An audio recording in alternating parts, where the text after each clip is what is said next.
Hi, Ron Roberts here again.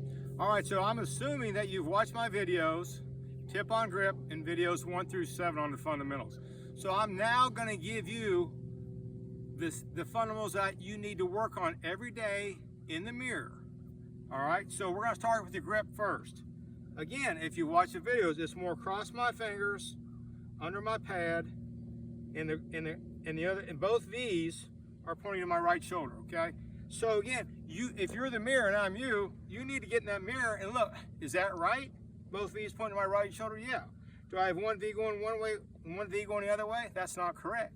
And understand, very important, the grip must be in the fingers, not in the palms. So let's talk about spine tilt. Right-handed, left-handed golfer, again, if you watch the videos, at your address position, we want the weight 50-50. We're good balanced position. But being as I'm right-handed in this particular video here, is that my head is behind the ball at address. You need to look in the mirror and see this. I have a lot of students where their spine is straight up and down. We don't want that. We want to make sure your head's behind the ball at address, and when you come back to impact, make sure that your head's behind the ball. You never ever do you lose your spine tilt throughout the golf swing. So let's talk about posture. You want your tush up and out, your upper body goes forward, and when you plumb bob, if I plumb bob this shaft over top of my toe, that tells me that I'm pretty balanced. If your weight, your weight's too far in your heels, you'll see it hits the middle of your foot. If you're too far on your toes, then you'll be too far forward. So you must maintain your balance throughout the swing.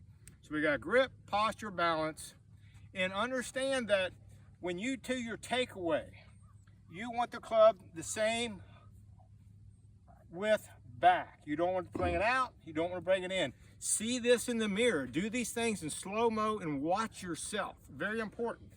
So when you take the club back from 1 to 2, toe faces sky, that means the club faces square. It was a square at address, square here. Here's the big, at the top of your swing, this is one thing I want you really to understand. You can see this in the mirror. Look how flat my wrist is. Look at that club face. This is an absolute must. I have a lot of students watch that club face when I cock that wrist. Look at that club face. So again, make sure that you're here, not there. And again, come back to impact. There's impact. Head's behind the ball at address, isn't it? Spine's never moved. And then finally, work on your finish right into the mirror. Work into the mirror. Your hands are in front of your chest. Shaft angles are matching. Again, work on this. Thank you very much and have a good day.